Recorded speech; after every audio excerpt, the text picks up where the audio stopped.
الله وبركاته. إن الحمد لله نحمده ونستعينه ونستغفره ونعوذ بالله من شرور أنفسنا ومن سيئات أعمالنا. من يهده الله فلا مضل له ومن يضلل فلا هادي له. وأشهد أن لا إله إلا الله وحده لا شريك له وأشهد أن محمدا عبده ورسوله صلى الله عليه وعلى آله وأصحابه وسلم تسليما كثيرا. أما بعد فإن أصدق الحديث كتاب الله وخير الهدي هدي محمد صلى الله عليه وسلم. شر الأمور محدثاتها وكل محدثة بدعة وكل بدعة ضلالة وكل ضلالة في النار. فقد قال الله سبحانه وتعالى: أعوذ بالله من الشيطان الرجيم. بسم الله الرحمن الرحيم.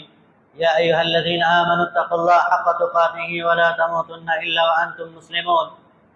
يا أيها الناس اتقوا ربكم الذي خلقكم من نفس واحدة وخلق منها زوجها وبث منهما رجالا كثيرا ونساء واتقوا الله الذي تساءلون به والأرحام إن الله كان عليكم رقيبا. يا أيها الذين آمنوا اتقوا الله وقولوا قولا سديدا يصلح لكم أعمالكم ويغفر لكم ذنوبكم ومن يطع الله ورسوله فقد فاز فوزا عظيما. قال الله عز وجل: أعوذ بالله من الشيطان الرجيم. فاسألوا أهل الذكر إن كنتم لا تعلمون. সম্মানিত ওলামায়ে কেরাম, সম্মানীয় আজকের অতিথি শেখ আইনুল হক বীরভূমি হাফিজাহুল্লাহ, সমাবেত আমার প্রাণ প্রিয় দিন দরদ ইসলাম দরদি ভাই সকল, পর্দার অন্তরালে সম্মানিত মা বোনেরা, ভগনে ভবনে যাবতীয় প্রশংসা এবং স্তব স্তুতির মালিক মহাবিশ্বের মহাপরিচালক আল্লাহ রাব্বুল ইজ্জাতের নিমিত্ত আলহামদুলিল্লাহ সুম্মা আলহামদুলিল্লাহ। অতঃপর নবী মুহাম্মদ রাসূলুল্লাহ সাল্লাল্লাহু আলাইহি সাল্লামের উপর সালাত ও সালাম তথা দরুদ নাযিল হোক। আল্লাহুম্মা আমিন। আল্লাহুম্মা সাল্লি আলাইহি আল্লাহুম্মা বারিক আলাইহি আল্লাহুম্মা সাল্লি ওয়া সাল্লিম আলা নবিয়িনা মুহাম্মদ ওয়া আলা আলিহি ওয়া সাহবিহি ওয়া সাল্লাম। সম্মানিত উপস্থিতি, আমরা খুব সংক্ষিপ্ত আকারে গুটি কয়েক কথা, যেটি আমাদের জন্য অত্যন্ত প্রয়োজনীয় বিষয়, সেগুলি মূলত আমাদের মসজিদ ভিত্তিক দাওয়াতি কার্যক্রমে আলোচনা হয়ে থাকে।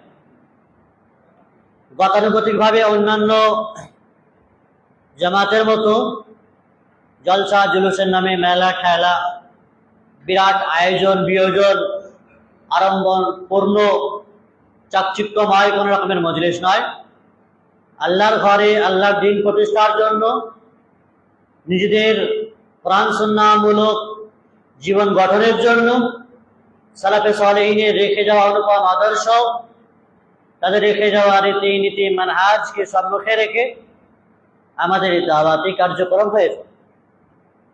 প্রিয় ভাই আমার, মূলত আজকের আলোচনাতে আমি যে বিষয়টি নিয়ে আলোকপাত করতে চলেছি সেটি হচ্ছে ফতোয়া কি, কার কাছ থেকে আমরা ফতোয়া নেব, ফতোয়া নেওয়ার প্রয়োজনীয়তা কি আছে, যাকে তাকে আমরা ধরে যার তার কাছে পাবো, জিজ্ঞাসা করে নেব দিনের কথা, এমনটি কি না? আসলে দিন জানার জন্য, কোরআন সুন্নাহ চেনার জন্য, বোঝার জন্য হকপন্থী দ্বীনের রাহবার, খাঁটি আলেম উলামা, মুওয়াহিদ তাওহীদবাদী ব্যক্তির শরণাপন্ন হব। দ্বীন ইসলাম এতটা সহজ সরল নয় যতটা মানুষ এমনি অন্যভাবে বোঝে। অবশ্যই দিন সহজ সরল। ইন্নাদ দীনা ইউসরুন, রাসূলুল্লাহ সাল্লাল্লাহু আলাইহি ভাষায় ওয়ালা ইউশাদ্দা দীন আহাদুন ইল্লা গালাবা। দিন সহজ সরল বিষয়, তো মানুষ এমন ভাবে যার তার কাছে পেয়েছে দিনকে গ্রহণ করে নিয়েছে। দেখেনি ব্যক্তিটা কে, কি পড়াশোনা করেছে, বা তার কতটা অভিজ্ঞতা আছে, যোগ্যতা আছে, কোরআন সুন্নাহ বা সালাফে সালেহিনের মানহাজকে সম্মুখে রেখে সে চলাচল করে কিনা, সেই অনুযায়ী সে ফতোয়া ফরজ দেয় কিনা। এই সব কিছু বিষয়কে এড়িয়ে গিয়ে মানুষ জনপ্রিয় বক্তা, ইউটিউবার, খ্যাতি লাভ করেছে এমন ব্যক্তিত্ব, সে আর যাইকে হোক না কেন,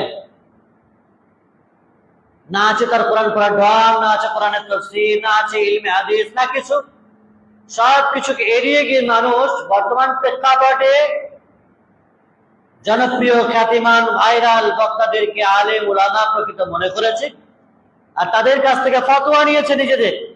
নিজেদের জীবনের সমাধান তাদের কাছ থেকে খুঁজে তারা গোমরাহ হয়েছে, পথভ্রষ্ট হয়েছে। রাসূল আকরাম সাল্লাল্লাহু আলাইহি ওয়াসাল্লামের ভাষায় অত্যন্ত মশহুর হাদিস, ইন্নাল্লাহা লা ইয়াকবিদুল ইলমা ইনতিজাআন ইয়ানতাজিহু, আল্লাহ তাআলা কোন মানুষের অন্তর থেকে ইলমকে ছিনিয়ে নেবেন না। কেড়ে নেবেন না।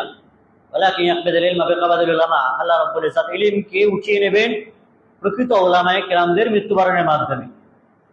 যখন খাঁটি আলেম উলামা থাকবে না, পবিত্র কোরআন এবং সহিহ সুন্নাহ সালাফে সালেহিনের মানহাজ অনুযায়ী চলাচল করার মতো আলেম উলামা থাকবে না, শিরকপন্থী, বিদআতপন্থী, নিজেদের মতবাদ এবং নিজেদের রাজ, নিজেদের ক্ষমতা, নিজেদের দল কায়েমের স্বার্থে যারা চলাচল করে, এদেরকে রাহবার আর আলেম মনে করবে।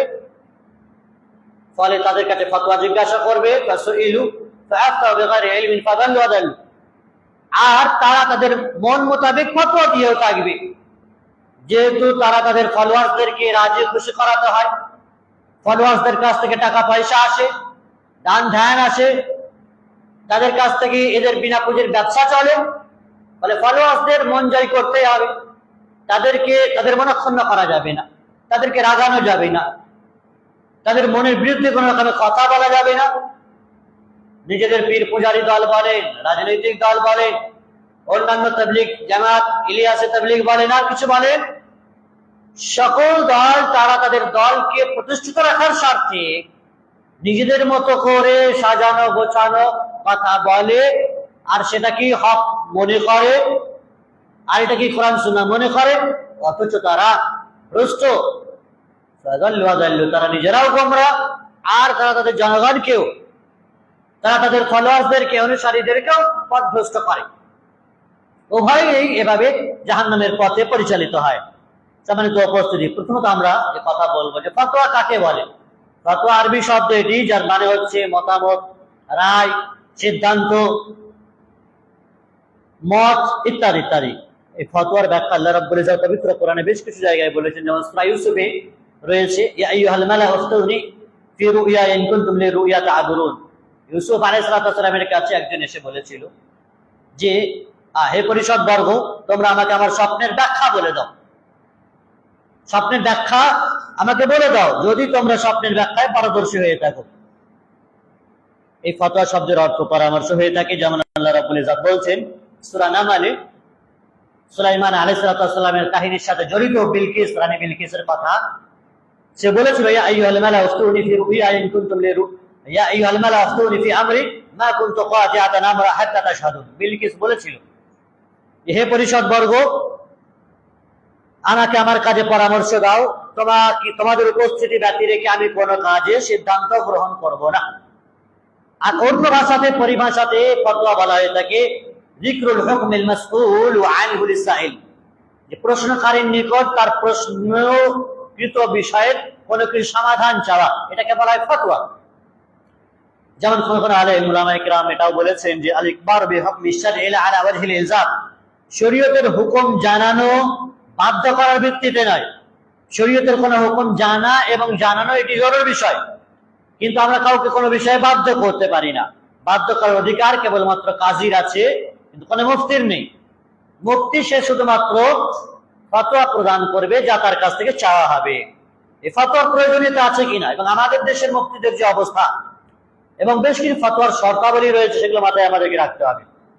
প্রথমত, ফতোয়া ইসলাম একটি গুরুত্বপূর্ণ বিষয়, কারণ মানুষ নিত্য দৈনন্দিন চলাফেরা, উঠা বসাতে হাজারো রকমের কি করবে কি করবে না, কোনটা সঠিক কোনটা বেঠিক, কোনটা সত্য কোনটা মিথ্যা, এই যাবতীয় বিষয় তাকে জানতে হলে সত্যিকার আলেম উলামার দ্বারস্থ এবং শরণাপন্ন হতে হয়, তাদের কাছে জানতে হয়, এবং দেশ, সমাজ, পরিবেশ এবং প্রেক্ষাপটকে কেন্দ্র করে ফতোয়া দিতেও হয়।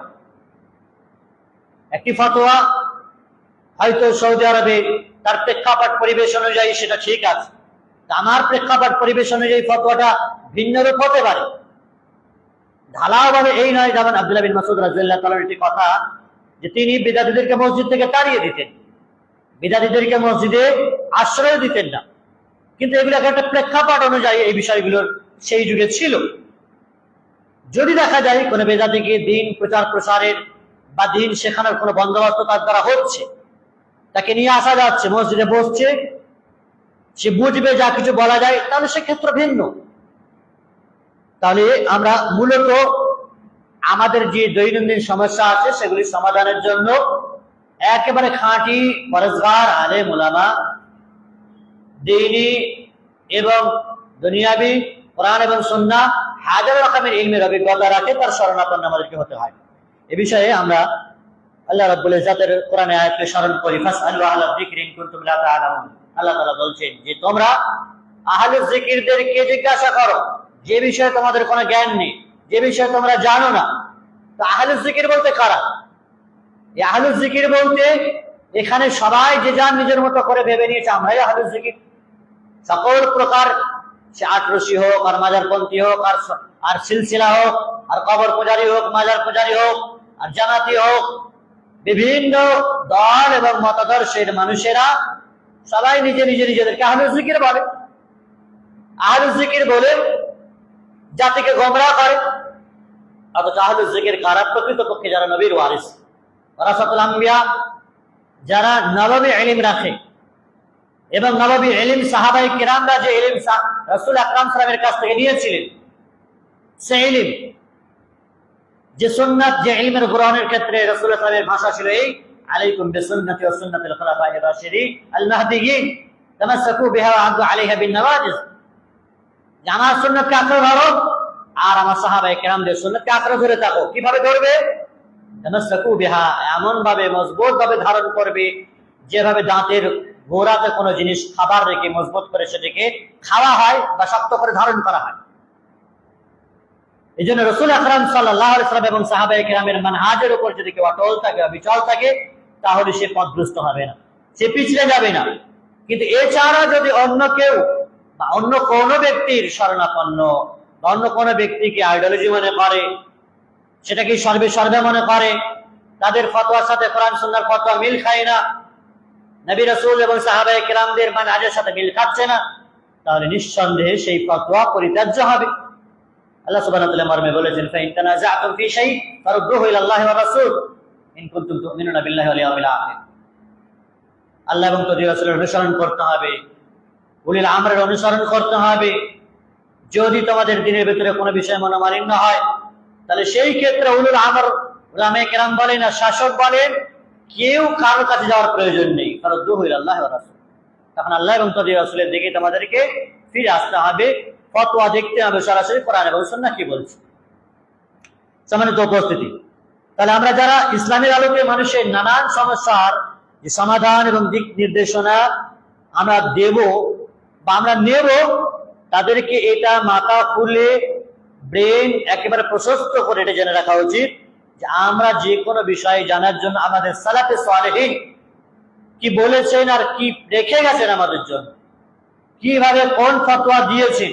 আজকের উলামায়ে মুতাআখিরিন যারা আমাদের এই পরবর্তী যুগের উলামায়ে কেরাম, তারাও মুতাকাদ্দিমিন উলামা অর্থাৎ পূর্ব যুগের উলামায়ে কেরামদের ফতোয়াগুলোকে নকল করে বলেন। আর সেটাতেই আমাদের জন্য স্বস্তি আছে, নিরাপত্তা আছে, সেটাতেই আমাদের জন্য স্বস্তি এবং নিরাপত্তা আছে। আমরা আমাদের পক্ষ থেকে কোনো ফতোয়া যে কোনো সময় যে আমাকে দিতেই হবে এমনটি নয়। আমাদের কাছে অনেকগুলো গ্রুপ আছে সোশ্যাল নেটওয়ার্ক, হোয়াটসঅ্যাপে অসংখ্য ফতোয়া দিনে আসে, চট করে উত্তর দেওয়া এটা বাহাদুরের বিষয় নয়, বরং একেবারে পরিপূর্ণ তাকিদ আমাকে এটা একেবারে শিওর হতে হবে যে এই মাসলা একেবারে কোরআন সুন্নাহ মূলক মাসলার সাথে সম্পৃক্ততা রাখছে, কোরআন ও হাদিসে এটি রয়েছে, সালাফে সালেহিনদের মতে এটি একেবারে পরিপূর্ণ তাকিদ সহ আমি মাসলার উত্তর দেব। নচেত একদিন যাক, দুদিন যাক, কোনো সমস্যা নেই। অনেকে তাড়াহুড়ো করেন যে কোনো প্রশ্ন পাঠিয়ে, মোবাইলে ফোন করেও তাড়াহুড়ো করেন। কিন্তু তাড়াহুড়ো করা, আপনি যতটা চাইছেন প্রশ্ন তাড়াহুড়ো করতে, উত্তরদাতাদের জন্য এটা কঠিন বিষয়। কারণ উত্তরদাতা যা কিছু বলতে পারে না, সে যা কিছু বলবে সেটা তাকে মাথায় রাখতে হবে যে আমরা নবীর উত্তরসূরি, মানে আমরা যা কিছু কথা বলবো নবীর কথা, কোরআন এবং হাদিসের কথা বলতে হচ্ছে আমাকে। যদি ভুল ভ্রান্তি হয় তাহলে আমি গুনাহগার হব। এই জন্য সাহাবায়ে কেরামরা হাদিস প্রচারের ক্ষেত্রে এত সতর্কতা অবলম্বন করতেন, অনেক হাদিস জানার পরেও তারা বলতেন না। যেমন একটি হাদিস রয়েছে আব্দুল্লাহ বিন মাসউদ রাদিয়াল্লাহু তাআলা আনহু সম্ভবত কথা, যে হাদিসটি যে ব্যক্তি লা ইলাহা ইল্লাল্লাহ পড়বে সে ব্যক্তি জান্নাত যাবে। তিনি এটি জানার পরেও কিন্তু প্রচার প্রসার করেননি। অপর একটি হাদিস আছে যে যে ব্যক্তি জেনে শুনে ইলমকে গোপন করলো আল্লাহ রাব্বুল ইজ্জত তাকে জাহান্নামে ছেঁচড়ে ফেলবেন। এজন্য আব্দুল্লাহ বিন মাসউদ সম্ভবত রাবী সন্দেহ হয়ে যাচ্ছে যে তিনি মৃত্যুর সময় ইনদা মাউতিহি তাআসুমান গুনার ভয়ে তিনি হাদিসটি প্রচার করে দিয়েছিলেন মৃত্যুর আগে, যে আমি একটা হাদিস জানি আর সেটা যদি না বলি, লা ইলাহা ইল্লাল্লাহ বললেই জান্নাত চলে যাবে, এটা একটা সাধারণ কথা। এই কথা যদি মানুষ শুনে রাখে তাহলে আর অন্য কোনো আমল করবে না। যেমন অজস্র মুসলিম আজকে বলছে লা ইলাহা ইল্লাল্লাহ পড়েছে তো জান্নাত যাবো, এই জন্য তিনি হাদিসটিকে লুকিয়ে রেখেছিলেন, ব্যক্ত করেননি, পরিবেশন করেননি। কিন্তু মৃত্যুর আগে তিনি পরিবেশন করে গিয়েছিলেন, কারণ হাদিস গোপন রাখলে যে তাকে জাহান্নামে যেতে হবে এই ভয়ে। ফলে যে কোনো জিনিস আমরা একেবারে পরিপূর্ণ হবে তার উপর শিওর হব এবং সেটি আমরা মানুষের সামনে প্রকাশ করব। আচ্ছা, তাড়াহুড়ো করে কোনো জিনিস বললে সেটি ভুল ভ্রান্তি হয়ে যেতে পারে। জনগণের যা হবে, কিন্তু উলামায়ে কেরামদের তো বেশি ক্ষতি হবে। একটা ফতোয়া যদি ভুল হয়, আমি যদি কোরআন সুন্নাহ না দেখি, সাহাবায়ে কেরামের মানহাজ না দেখি, আমাদের পূর্বসূরি উলামায়ে কেরামরা কি ফতোয়া দিয়েছেন সেটা যদি না ভেবে চিন্তে বলি, তাহলে ভুল হয়ে যাওয়ার আশঙ্কাটাই বেশি। এজন্য আমাদের ফতোয়া দেওয়া সকল আলেম উলামায়ে কেরামের জন্য এটি যথেষ্ট নয়, এটি জায়েজও নয়, বরং একজন আরেকজনকে রেফার করবে, বড় উলামায়ে কেরামদের দ্বারস্থ করবে, এটা আমার জানা নেই। এবং শরীয়তে এটাও রয়েছে যে যদি কেউ কাউকে কোনো জিনিস জিজ্ঞাসা করে আর সে যদি বলে আমি জানি না, আল্লাহই ভালো জানেন, তাহলে এটিও একটি নিসফুল ইলম বলা আছে। আর যে ইলম এটি যে আমি জানি না, এটা আপনার কাছে শুনতে খারাপ লাগলো, কিন্তু আমি জানি না সত্যিকার অর্থে আমি পরিপূর্ণ নিশ্চিত নই, এই জন্য আমি জানি না বলেছি, এটা আমার জন্য ভালো, আমি আল্লাহর কাছে রেহাই পেয়ে যাব। আর যদি ভুল ভ্রান্তি হয়ে যায় আমার দ্বারা, তার উপরে তুমি আমল করো। এটা হালালকে যদি আমি হারাম বলে দিয়ে থাকি, এটা হারামকে যদি আমি হালাল বলে দিয়ে থাকি, তার উপর আমল করে তুমি যদি জাহান্নামে যাও, তাহলে তোমার গরম আমাকেও যেতে হবে। এই জন্য আমাদের পূর্বসূরি উলামায়ে কেরামরা অত্যন্ত সতর্কতা অবলম্বন করতেন এই ফতোয়া ফারায়েজের ক্ষেত্রে। এমনকি ইমাম আহমদ বিন হাম্বল রাহিমাহুল্লাহ, যিনি 10 লাখ হাদিসের হাফেজ, 10 লাখ হাদিস সানাদ সহ সানাদের তিনি হাফেজ ছিলেন, তারপরে একজন গ্রাম্য ব্যক্তি যখন ইমাম আহমদ বিন হাম্বলের কাছে এলো, 40টি প্রশ্ন নিয়ে এলো। 40টি প্রশ্ন নিয়ে আসার পরে ইমাম আহমদ বিন হাম্বল রাহিমাহুল্লাহ শুধুমাত্র 4টি প্রশ্ন তাকে উত্তর দিয়েছেন, বাকি আর অন্যগুলো প্রশ্ন উত্তর দেননি, যে আমার জানা নেই। তিনি বলছেন আপনি যদি এইগুলো প্রশ্নগুলো উত্তর না দেন, তাহলে আমি আমার জাতির কাছে গিয়ে কি বলবো যে মাত্র 4টি প্রশ্ন উত্তর ইমাম আহমদ বিন হাম্বল জানে। ইমাম আহমদ বিন হাম্বল তাকে বলছেন তুমি তোমার জাতির কাছে গিয়ে বলে দাও ইমাম আহমদ কিছুই জানে না, কিছুই জানে না, এটা আমার জন্য ভালো, আমি নাজাত পাবো। যে এতগুলো প্রশ্ন উত্তর দিতে গিয়ে যদি আমার ভুল ভ্রান্তি হয়, তাহলে আমার কি অবস্থা হবে? তুমি তো পার পেয়ে যাবে। এই জন্য তুমি তোমার জাতিকে বলে দাও যে ইমাম আহমদ কিছুই জানে না, কিছুই জানি না, তো আমি রেহাই পেয়ে যাব। কিন্তু আমার ভুল ভ্রান্তি হলে তো আমি রেহাই পাবো না, আমাকে তো আটক করা হবে, গ্রেপ্তার করা হবে, আমাকে তো এই কারণে জাহান্নামে যেতে হবে। 4টি প্রশ্ন মাত্র উত্তর দিয়ে তাকে বিদায় দিয়ে দিলেন। সম্মানিত উপস্থিতি, ফতোয়ার শর্ত কি হবে? উলামায়ে কেরামদের ফতোয়া দেওয়ার জন্য বেশ কিছু শর্ত হচ্ছে, সেটি হচ্ছে ইলমুল কোরআন, কোরআনের গভীরতা জানতে হবে, নাসিখ মানসুখের ইলম জানতে হবে, কোরআনের কোন কোন আয়াতগুলো নাসিখ হয়ে গেছে অর্থাৎ রহিত হয়ে গেছে, কোন আয়াত আসার কারণে। হাদিসের ক্ষেত্রেও তাই, পূর্ববর্তীতে কি হাদিস রাসূল সাল্লাল্লাহু আলাইহি ওয়াসাল্লাম বলেছেন, পরবর্তীতে কি হাদিস বলে পূর্বের হাদিসটি রহিত হয়ে গেছে। নাসিখ মানসুখের ইলম তাকে জানতে হবে, মুহকাম মুতাশাবিহ স্পষ্ট আয়াত স্পষ্ট হাদিস যাকে জানতে হবে, এবং মুতাশাবিহ যেগুলো স্পষ্ট নয়, অস্পষ্টতা আছে, তার ব্যাপারে উলামায়ে কেরামরা কি বলেছেন এগুলি জানতে হবে। আম খাস কোন কোন আয়াত এবং হাদিস সকল মানুষের জন্য এটি সমাদৃত, আবার কোন কোন আয়াত আর হাদিস আছে খাস খাস কোন ব্যক্তির জন্য। এই আম খাসের পার্থক্য থাকতে হবে, মুতলাক এবং মুকাইয়াদ, মুতলাক এবং মুকাইয়াদেরও তাই। যেমন চুরি করলে হাত কাটতে হবে, কতটা হাত কাটবে? হাত পুরোটা কনুই পর্যন্ত, নাকি বাহু পর্যন্ত, নাকি এই কি বলে কবজি পর্যন্ত? হাত কবজি পর্যন্ত কাটতে হবে, এটাকে বলে মুকাইয়াদ। তো মুতলাক এবং মুকাইয়াদের ইলম থাকতে হবে। কোরআনের আয়াতের শানে নজুল, কোন আয়াতটি কোন সময় কোন প্রেক্ষাপটে নাযিল হয়েছে, এবং সেই প্রেক্ষাপটে নাযিল হলেও এই আয়াতটি সর্বসাধারণের জন্য ব্যবহার করা যাবে কিনা, এই ইলম থাকতে হবে। তাফসীর হাদিসের ইলম থাকতে হবে, উলুমুল হাদিসের ইলম থাকতে হবে, সহিহ যঈফ কোনটি হাদিস সহিহ কোনটি যঈফ এই ইলম থাকতে হবে। হাদিস মানে যে হাদিস সবটাই মানতে হবে না, এটা ভুল কথা। সহিহ যায়িফের পার্থক্য করেন এক শ্রেণীর মানুষ, সবটাই গ্রহণযোগ্য বলে মনে করে না, এটা কখনোই না। দুনিয়া বরবাদ হয়ে যাবে ভাবি। অসংখ্য মওযু বানাওয়াট ভিত্তিহীন হাদিস তৈরি হয়েছে যুগে যুগে, সেই হাদিসকে নিশ্চিহ্ন করার জন্য, ইসলামকে বরবাদ ও ধূলিসাৎ করার জন্য। এবং যুগে যুগে উলামায়ে কেরাম, ইমাম নাসিরউদ্দিন আলবানী রাহিমাহুল্লাহ সহ হাফেজ ইবনে হাজার রাহিমাহুল্লাহ, অসংখ্য উলামায়ে কেরাম যারা সেই হাদিসকে বাছাই করেছেন সহিহ হাদিস থেকে, সহিহ এবং যায়িফের পার্থক্য জানতে হবে। অনুরূপভাবে রিজাল শাস্ত্রবিদ, হাদিসের রাবীগুলো সম্পর্কে তাদের ধারণা থাকতে হবে। কোন হাদিসের রাবীর, কোন রাবীর হাদিস বর্ণনা করছো, আসলে সেই হাদিস, সেই রাবী সে মুত্তাহিম বিল কিযব কিনা, মিথ্যাবাদী কিনা, সে শরীয়তের অন্যান্য বিধিবিধান পালন করতো কিনা। এই যে রিজাল শাস্ত্রবিদ অর্থাৎ হাদিসের সনদ বর্ণনাকারী ব্যক্তিদের সম্পর্কে আপনাকে জানতে হবে। আরবি ভাষা সাহিত্য জানতে হবে, উসুল জানতে হবে, নীতিমালা উসুলুল ফিকহ জানতে হবে, নাহব সারফের বিষয় আছে সেগুলি জানতে হবে, এবং কোন বিষয়ে মতবিরোধ আছে উলামায়ে কেরামদের কোন মাসলাকে কেন্দ্র করে সেটাকেও জানতে হবে। কোন মাসলাটি সবচাইতে আকরাব ইলা সুন্নাহ, সুন্নাহর কাছাকাছি সেটি জানতে হবে। এবং কোন বিষয়ে উলামায়ে কেরামদের ইজমা আছে সেটিও জানতে হবে। যে বিষয়ে ইজমা আছে সেই বিষয়ে আর মতবিরোধ করা যাবে না। এই পর্যাপ্ত পরিমাণের জ্ঞান অভিজ্ঞতা থাকলে তবে তিনি মুফতি ফতোয়া দিতে পারবেন। কিন্তু আমাদের সমাজে মুফতি একটি কোর্স আছে, এক শ্রেণীর মানুষের কাছে 6 বছর পড়লে মুফতি একটি কোর্স আছে, সে মুফতি হয়ে যাবে। আর কিছু ইলম থাকুক না থাকুক, 5-6 বছর 10 বছর পড়েছে, মাদ্রাসায় পারে হয়ে গেছে, পাস করে গেছে, মুফতি টাইটেল পেয়ে গেছে, সনদ ডিগ্রি আছে, সে ফতোয়া দিতে পারবে না, কখনোই জরুরি নয় যে সনদ ডিগ্রিধারী ব্যক্তি মানে ফতোয়া দিতে পারবে, এটা জরুরি নয়। তবে হ্যাঁ, এই ইলমের অধিকারী হতে হবে এবং এই ইলমের অধিকারী বিশ্বস্ত উলামায়ে কেরামদের সার্টিফাই হতে হবে, সত্যিকার অর্থে এরা ইলমের অধিকারী, ফতোয়া দেওয়ার মতন পর্যাপ্ত জ্ঞান রাখে। ইমাম শাফিঈ রাহিমাহুল্লাহ খতিব বাগদাদি থেকে সংক্ষেপে তিনি মুফতির শর্তাবলীগুলি তিনি বলেছেন আরবিতে এভাবে: লা ইয়াহিল্লু লিআহাদিন ইফতি ফি দীনিল্লাহ ইল্লা রাজুলান আরিফান বিকিতাবিল্লাহ ওয়া বিনাসিহি ওয়া মানসুকিহি ওয়া বিমহকামিহি ওয়া মুতাশাবিহি ওয়া তা'ওয়ীলিহি ওয়া তানজিলিহি ওয়া মাক্কিহি ওয়া মাদানিহি ওয়া মা উরিদু বিহি ওয়া ফীমা উনজিলা সুম্মা ইয়াকুনু বা'দা যালিকা বাসীরান বিহাদিস রাসূলিল্লাহ সাল্লাল্লাহু আলাইহি ওয়া সাল্লাম বিন-নাসিখ আল মানসুখ।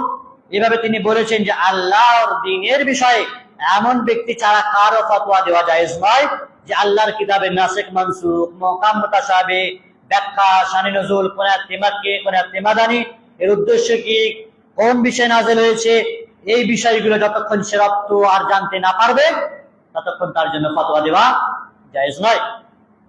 হাদিসের বিষয়ে জ্ঞান রাখে, কোরআনের বিষয়ে, আরবি ভাষার বিষয়ে, এর সাথে ন্যায় ইনসাফ করে কথা বলে, কম কথা বলবে, বিভিন্ন আলেম ওলামাদের মতবিরোধ বিষয়গুলোকে দেখবে, ফতোয়া দানের পরিপক্কতা এবং যোগ্যতা সৃষ্টি হবে, হালাল হারাম বিষয়ে যথেষ্ট ইলম থাকবে।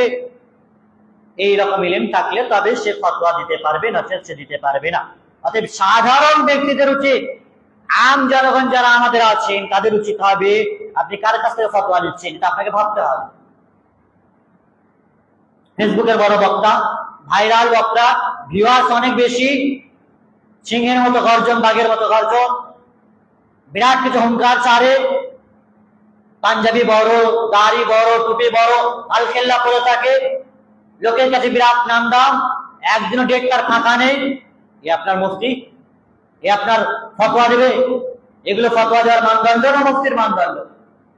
এখন এত বড় আলেম, এত বড় ব্যক্তিগুলোকে যদি কেউ কোনো জিনিস জিজ্ঞাসা করে, সে কি আর বলবে আমি জানি না? যদি বলে জানি না, তাহলে জনগণ তো বলবে ঘাস খেয়ে পড়াশোনা করো, তুমি কিছুই জানো না তুমি। এই জন্য তারা তাদের মান সম্মানের ভয়ে যা জানে সেটাই বলে দেয়, জনগণের কাছে ছোট হওয়া যাবে না। মুহাম্মদ বিন হাম্বল 10 লাখ হাদিসের হাফেজ 4টি প্রশ্ন উত্তর দিয়ে বলছেন আর জানি না। আর আমাদের মতন ব্যক্তিরা আমি জানি না এই কথা বলতে লজ্জা বোধ করে, নাউযুবিল্লাহ। জনগণের উচিত হবে কি, বড় আলখেল্লার ভাইরাল আর ভিউয়ার্স থেকে নয়, বরং হাকিক আলেম ওলামা, কোরআন সুন্নাহ পরিপক্কতা রয়েছে, কোরআনের তাফসীরের জ্ঞান রয়েছে, হাদিস বিচার হচ্ছে, এবং সালাফে সালেহিনের মানহাজ অনুযায়ী ব্যাখ্যা করে, এবং যেটা বলে সেটা সে করে, প্রকৃতরূপে সে ফরজ সালাতের সুন্নাতের পাবন্দী, সে অকন্তি ইচ্ছা মতো ফতোয়া দেয় না, বরং সে সদা সর্বদাই আল্লাহ এবং নবী রাসূলের দিকে হাত ডাক দেয়। নিজস্ব দলের দিকে নয়, নিজস্ব মত কিয়াসের দিকে নয়, নিজস্ব রায়ের দিকে নয়, নিজের হুজুর পীর বুজুর্গ বলেছে সেদিকে নয়। না, এমন ফতোয়া দিলে হয়তো নিজের দল উঠে যাবে নয়। ইমাম নববী রাহিমাহুল্লাহ তিনি বলছেন আদাবুল ফতওয়াতে, ইলাম আন্নাল ইফতা আযীমুল খাতার কাবীরুল মাওকি কাসীরুল ফাদল লিআন্না আল মুফতি ওয়ারিসুল আমবিয়া সাল্লাল্লাহু ওয়া সাল্লামু আলাইহিম ওয়া কাইমুন বিফরদিল কিফায়া লাকিন্নাহু মুআররিদুন লিল খাতা ওয়া লিহাযা ক্বালু আল মুফতি মুআক্কিউন লিল্লাহি তাআলা। ইমাম নববী রাহিমাহুল্লাহ সহিহ মুসলিমে যিনি ভাষ্যকার তিনি বলছেন যে জেনে রাখো ফতোয়া দেওয়ার বিষয়টি কিন্তু বড় বিপজ্জনক, বড়ই বিপজ্জনক এবং ব্যাপক প্রতিক্রিয়া সৃষ্টিকারী, কিন্তু বিশাল মর্যাদারও বিষয়। আমার আপনার ফতোয়া দ্বারা যদি কেউ আমল করে সে জানে কিভাবে আমিও পাবো, সে যদি গুনাহ থেকে বেঁচে থাকে তাহলে আমিও সেই নাকি পাবো। হারাম কাজ করছিল, হারাম জানতো না, সে হালাল মনে করতো, আমি হারাম বলেছি সে ছেড়ে দিয়েছে, তাহলে তার ধরুন তো আমিও নাকি পাবো। ফলে এতে সব রয়েছে, মর্যাদা রয়েছে, কিন্তু বড় খতরনাক বিষয়। কারণ মুফতি যখন কোনো ফতোয়া দেয় সে জানতে হবে নবী রাসূলের উত্তরাধিকারী, সে নবী রাসূলের কথাকে নকল করছে, সে অন্য কারো কথা নয়। কারণ ফতোয়া কোথা থেকে নিতে হয়? কোরআন সুন্নাহ থেকে। তো ইসলামের যে মাসদারুল ইসলাম, ইসলাম আমরা কোথা থেকে গ্রহণ করবো? আকাদুল ইসলাম কোথা থেকে? কোরআন আল কিতাব ওয়াস সুন্নাহ, কোরআন এবং সুন্নাহ থেকে, ইজমা থেকে এবং কিয়াস থেকে। এই চারটি বিষয় থেকে ইসলাম বা মানে ইলম আপনাকে হাসিল করতে হয়। তিনি আরো বলছেন যে ফরজে কিফায়ার দায়িত্ব পালনকারী উলামায়ে কেরামরা কিন্তু ভুল সিদ্ধান্ত প্রদানের আশঙ্কাজনক অবস্থার সম্মুখীন, ভুল সিদ্ধান্ত আপনার দ্বারা হয়ে যেতে পারে। এই জন্য আলেমরা হলেন, মুফতি হলো আল্লাহর পক্ষ থেকে স্বাক্ষর দানকারী। মুফতি যিনি ফতোয়া দিচ্ছেন তিনি আল্লাহর পক্ষ থেকে স্বাক্ষর দানকারী। এই জন্য সালাফে সালেহিনরা ফতোয়া প্রদানের ব্যাপারে কিন্তু খুবই ভীত সন্তুষ্ট থাকতেন, আর যত সম্ভব চেষ্টা করতেন যে থেকে দূরে সরে থাকা যায়। এই জন্য তাদের কাছে কোনো প্রশ্ন করালো তারা রেফার করে দিতেন। আরে আমার চেয়ে যত বড় আলেম ওলামা রয়েছে, শেখ ইবনে বাজ রয়েছে, শেখ ইবনে উসাইমিন রাহিমাহুল্লাহ রয়েছেন, শেখ নাসিরউদ্দিন আলবানী রাহিমাহুল্লাহ রয়েছেন, বড় বড় উলামায়ে কেরাম রয়েছেন, তাদের সম্মুখীন হও। এজন্য আব্দুর রহমান ইবনে আবি লাইলা একজন বিখ্যাত তাবী, তিনি বলছেন তারিখে বাগদাদের ভিতরে যে আদরাকতু 20 আতা মিনাল আনসার মিন আসহাবি রাসূলিল্লাহ সাল্লাল্লাহু আলাইহি ওয়াসাল্লাম, আমি আল্লাহ রাসূল সাল্লাল্লাহু আলাইহি ওয়াসাল্লামের 120 জন সাহাবায়ে কেরামের সাথে আমি সাক্ষাৎ করেছি। 120 জন সাহাবীদেরকে আমি পেয়েছি, আনসারী সাহাবীদেরকে পেয়েছি। কোন মাসলা তাদেরকে জিজ্ঞাসা করা হলে তারা একজন অন্যের কাছে পাঠিয়ে দিত, আবার তার কাছে যখন জিজ্ঞাসা করা হতো সে অন্যের কাছে পাঠিয়ে দিত।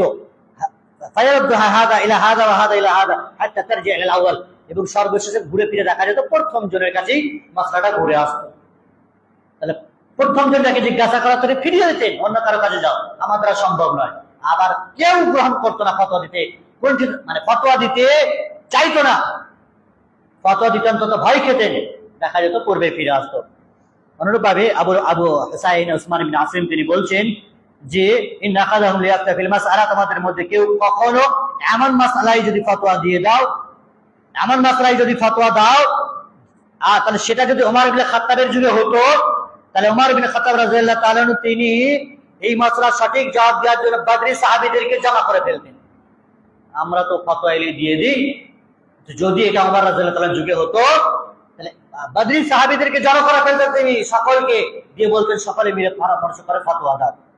তাহলে সাধারণ আলেম উলামা, বক্তা, ওয়াইজ, মসজিদের ইমামগণ, খতিব এবং সাধারণ থেকে সাধারণ দাদা যারা বাংলা টাংলা বই টই পড়ে বক্তব্য দেয় আর কিছু করে, এদের দ্বারা কিভাবে জায়েজ বা বৈধ ফতোয়া দেওয়া, কিভাবে বৈধ? একজন বড় বড় আলেম উলামারা ভয় খাচ্ছেন, আমাদের পূর্ব যুগের সালাফরা ভয় খাচ্ছেন ফতোয়া দেওয়ার ক্ষেত্রে। সাধারণ থেকে সাধারণ মানুষের জন্য, সাধারণ মুফতি, সাধারণ ব্রাদারদের জন্য কিভাবে জায়েজ বৈধ? অত্যন্ত খতরনাক বিষয়। আল্লাহ তাআলা যেন হেফাজত করেন। এটা আমানতদারিতা, মনে রাখতে হবে। এই আমানত যেন অক্ষুণ্ণ থাকে। হ্যাঁ, সালাফে সালেহিনদের কোনো ফতোয়া যদি আপনি কপি করে পেস্ট করেন তাহলে সেটা ভিন্ন কথা, কিন্তু সেটা তো আমানত রক্ষা করতে হবে। কোন রকমের বাড়তি চারটে কথা বলা যাবে না যে হ্যাঁ ইমাম আহমদ বিন হাম্বল ফতোয়াটা দিয়েছেন, তবে এইরকম ফতোয়াটা ছিল বা এইরকম হওয়া উচিত বা এই ধরনের বলতে চেয়েছেন, আরো কিছু বাড়তি ব্যাখ্যা আপনি নিজের পক্ষ থেকে করতে পারবেন না, জায়েজ হয়। পরিপূর্ণ হুবহু কোন ফতোয়া সালাফদের আপনি ব্যবহার করতে পারেন, সেটি আমানত রক্ষা করতে হবে। সেই যোগ্যতাটুকু থাকতে হবে আপনার আমানত রক্ষা করার, নচেত সেটি প্রত্যাখ্যিত হবে, মনে থাকতে হবে। সম্মানিত উপস্থিতি, রাসূলুল্লাহ সাল্লাল্লাহু আলাইহি ওয়াসাল্লাম যা বলেছেন সেটি সহিহ কিনা প্রথমত, সেই হাদিসের ব্যাখ্যা হাদিস বিশারদরা মুহাদ্দিসিনে কিরামরা কিভাবে করেছেন কোন প্রেক্ষাপটে সেটি প্রযোজ্য, এটা আপনাকে জানতে হবে, বুঝতে হবে, তবে সেই হিসেবে আপনি ব্যবহার করতে পারবেন। আমাকে রাসূল বলেছেন পৌঁছে দাও, তো পৌঁছে দিচ্ছি। সেই পৌঁছানোর ক্ষেত্রে আমাদের আমানত রক্ষা করতে হবে। আমাকে কথা মনে রাখতে হবে, কোরআনের সতর্কবাণী রয়েছে, যে বিষয়ে তোমার কোনো ইলম নেই সেই বিষয়ে তুমি তার পিছনে পড়ে যেও না। যে বিষয়ে তোমার কোনো জ্ঞান নেই সে বিষয়ে তুমি পিছনে চলো না। সেই বিষয়ে তোমাকে স্তব্ধ থাকতে হবে, উলামায়ে কিরামের শরণাপন্ন হতে হবে। আব্দুল্লাহ বিন মুবারক তিনি বলতেন, সহিহ মুসলিমের মুকদ্দমাগুলোতে রয়েছে যে আল ইসনাদু মিনাদ দ্বীন লাউলা আল ইসনাদ লাকালা মান শাআ মা শাআ। যে হাদিসের সনদের ক্ষেত্রেও আমাদের মুহাদ্দিসিনে কিরামরা এবং তাবেঈন ইজমরা যে কতটা সতর্ক অবলম্বন করতেন এ থেকে বুঝতে পারবেন আপনি। তারা বলতেন যে হাদিসের যে সনদ এটি হলো দ্বীনের অন্তর্ভুক্ত। যদি সনদ না থাকতো, সিলসিলা যেটি চেইন সিস্টেম, ইমাম বুখারী রাহিমাহুল্লাহ কার কাছ থেকে শুনেছেন, তিনি কার কাছ থেকে শুনেছেন, এভাবে হতে হতে রাসূলুল্লাহ সাল্লাল্লাহু আলাইহি ওয়াসাল্লাম পর্যন্ত পৌঁছানো সকল ব্যক্তিদেরকে কি বলা হয়? সনদ বলা হয়। এই সনদে যতগুলো ব্যক্তিত্ব রয়েছেন রিজাল বলা হয়, এগুলোকে রিজালুল ইসনাদ। এই সনদগুলি যেভাবে বর্ণিত রয়েছে সেভাবেই যদি হুবহু আপনি বর্ণনা করেন তো ঠিক আছে, এটি দ্বীনের অন্তর্ভুক্ত। যদি সনদ না থাকতো, মানুষ যা ইচ্ছা তাই বলতো আর রাসূলের নাম দিয়ে চালিয়ে যেত। আল্লাহ রাসূল সাল্লাল্লাহু আলাইহি ওয়াসাল্লাম বলেছেন। এইজন্য ইমাম ইবনে সিরিন রাহিমাহুল্লাহ তিনিও বলতেন, সহিহ মুসলিমের মুকদ্দমাতে রয়েছে, ইন্না হাযাল ইলমা দীনুন ফানজুরু আম্মান তাখুযুনা দীনাকুম। এটি হচ্ছে, এই ইলম হচ্ছে শরীয়তের ইলম, হলো দ্বীন। আমরা যা কিছু ফতোয়া দিই না কেন আম জনগণের কাছে বা নিই না কেন, এটি দ্বীন। আর দ্বীন এত ফালতু নয় বাজারে চটি পাতা দুটো পড়ে আছে আর যার তার কাছে লাখো মাজমুয়া আছে মনে করে ওটাই দ্বীন না। দ্বীনের মানদণ্ড লাখো মাজমুয়া নয়, দ্বীনের মানদণ্ড হাজারো মানুষ একত্রিত হয়ে আছে সেটি নয়। দ্বীনের মানদণ্ড কোরআন ও সুন্নাহ এবং সাহাবায়ে কেরাম, তাদের সংখ্যা তো মুসলিমে ছিল। কত শত নবীদের ফলোয়ার তো একজন ছিল, নবী মাআহুম আহাদ ওয়ান নবী লাইসা মাআহুম আহাদ। কত সংখ্যক নবী ছিল যাদের ফলোয়ার অনুসারী একজন, কত নবী ছিল যাদের কেউ ছিল না। তাহলে ফলোয়ার আর অনুসারী বিরাট হতে হবে, বিশাল হতে হবে, তবেই যে তার কথা হক এবং সেটি হকের মানদণ্ড না, এটা ভুল। এটা আমাদের দেশের মানুষেরা এই ভুক্তভোগী এটিতে, যে অধিকাংশ মানুষ এতে যাচ্ছে, অধিকাংশ মানুষ গ্রহণ করছে, অধিকাংশ মানুষ এটা আমল করছে, অধিকাংশ মানুষ কোনো মানদণ্ড নয়। ইমাম ইবনে সিরিন রাহিমাহুল্লাহ বলেছেন, ফানজুরু আম্মান তাখুযুনা দীনাকুম। অতএব তোমরা লক্ষ্য করো ইলম কার কাছ থেকে শিখছো। শরীয়তের ইলম নবীর কাছে যে ইলম এসেছে আল্লাহর মারফতে, এবং নবীরা যে ইলম ছেড়ে গেছেন, উলামায়ে কেরামরা যেটাকে গ্রহণ করেছেন তাদেরকে ওয়ারাসাতুল আম্বিয়া বলা হয়। দ্বীন কার কাছ থেকে গ্রহণ করছো, আম্মান তাখুযুনা দীনাকুম, সেটা তুমি ভাবতে হবে, সেটাকে ভেবে চিন্তে দিন গ্রহণ করতে হবে। যার তার কাছে পেলে বলে গ্রহণ করে নিলে না, বড় দাড়ি আছে, মুরব্বী, স্টাডি করে আর কিছু করে না, কখনোই নয়। সম্মানিত উপস্থিতি, ফলে আমাদেরকে মাথায় রাখতে হবে ফতোয়া ফারাইজের ক্ষেত্রে, দিন গ্রহণ করার ক্ষেত্রে, দিনের উপর চলাচলের ক্ষেত্রে যার তার কথা যে কোনো সময় আমরা পেলাম আর গ্রহণ করলাম, বড় ডিগ্রি আছে আর কিছু আছে এমনটি না, কিন্তু কোরআন সুন্নাহর কাছাকাছি কিনা, সাহাবায়ে কেরামদের মানহাজের উপর টিকে আছে কিনা, তার মধ্যে বাড়াবাড়ি নেই, সীমা লঙ্ঘন নেই, সে পুরুষদেরকে নিয়ে কখনো বাড়াবাড়িও করে না এবং সে দিনের কোনো বিধিবিধানকে কাটছাঁটও করে না, হকের উপরে টিকে থাকে আর হকের উপরেই ফতোয়া দেয়। যদি কোরআন সুন্নাহয় মওজুদ রয়েছে তাহলে সেই কথা গ্রহণ করা আমাদের জন্য জরুরি এবং ওয়াজিব হয়ে যায়। সম্মানিত উপস্থিতি, তাহলে আমরা এই সংক্ষিপ্ত আলোচনাতে কথা আমরা পরিষ্কার বুঝতে পারলাম যে দিনের যে কোনো বিধিবিধান জানা, ফতোয়া গ্রহণ করা আমাদের জন্য জরুরি এবং সেটি হাক্কানি রাব্বানি সালাফি মানহাজি উলামায়ে কেরামদের কাছ থেকে গ্রহণ করতে হবে। মাদানী উলামায়ে কেরামরা স্মরণ করেছেন, যারা মদিনার ইলম গ্রহণ করে, রাসূলুল্লাহ সাল্লাল্লাহু আলাইহি ওয়াসাল্লামের শহরের ইলম অনুসন্ধান গ্রহণ করে, সারা বিশ্বে ছড়িয়ে দিতে তৎপর, তাদের শরণাপন্ন হতে হবে আপনাকে। তবে সঠিক ইলম আপনি গ্রহণ করতে পারবেন, সঠিক দিনের উপরে টিকে থাকতে পারবেন। তাবলীগ জামাতের উপরে আমাদের গত কি বলে নব্বীপাড়াতে শেখানুল্লাহ ফাইজের ফতোয়া ছিল যে তাবলীগ জামাতের মানুষের কাছে বা জামাতের কাছে আমাদের অজস্র হুগলি জেলার মানুষের শরীক হয়ে যাচ্ছে। একটা জুমাতে উত্তরাঞ্চলের গ্রামগুলোতে লোক পাওয়া যাচ্ছে না, কেন? অধিকাংশ লোক নামাজ পড়ছে, বরকত আছে, আর কিছু আছে, কি আছে না আছে কেউ বলতে পারবে না, আর কি নসিহত হচ্ছে সেটাও জানে না, আর কি ফতোয়া হচ্ছে, কি ব্যাখ্যা হচ্ছে, কি বক্তব্য হচ্ছে সেটাও কিন্তু জানে না। শেখ এখনই বলছিলেন যে ওদের কাছে আমাদের মানুষেরা গিয়ে জুমার নামাজ পড়ছে, একটা মজা আছে। সে মজা কি? যে বড় বড় ঠাটবাট টাটাচলা মানুষেরা ওখানে গিয়ে বসে, আর ওদের কথা তো যদি বুঝতে পারে না, আরবিতে খুতবা হয়, তাহলে গায়েও লাগবে না। আর আমাদের হকপন্থী উলামায়ে কেরামদের বক্তব্য যেখানে হবে, খুতবা যেখানে হবে, নামি দামি মানুষেরা বসতে লজ্জা বোধ করে, এই কথাটা আমার গায়ে লাগছে মনে হচ্ছে, আমি সুদ খাই আমার গায়ে লাগছে, প্যান্ট আমার কাটে নিচে আমাকেই মনে হচ্ছে মারছে, আমি দাঁড়িয়ে রাখি না মনে হচ্ছে আমাকেই দিচ্ছে। আর তাবলীগ জামাতের মজলিসে গেলে, মসজিদে গেলে কোনো কথা তো মাথা কানে ঢুকবে না, তো ওপর দিয়ে যাবে, আরবিতে বলে। ওদের মুফতি আর কি বলে খতিবরাও সব আরবিকে মানে পারদর্শী, আর জনগণ সব পারদর্শী, বলে না নিজে বোঝে না জনগণ বোঝে। ওটা খুব ভালো। তা আমাদের এখানে বুঝতে হবে, তো অসুবিধা আছে, মাথার উপর লাগবে, কলজে লাগবে, ব্যথা লাগবে, এই জন্য বসছে না, এই জন্য উড়ে বেড়াচ্ছে।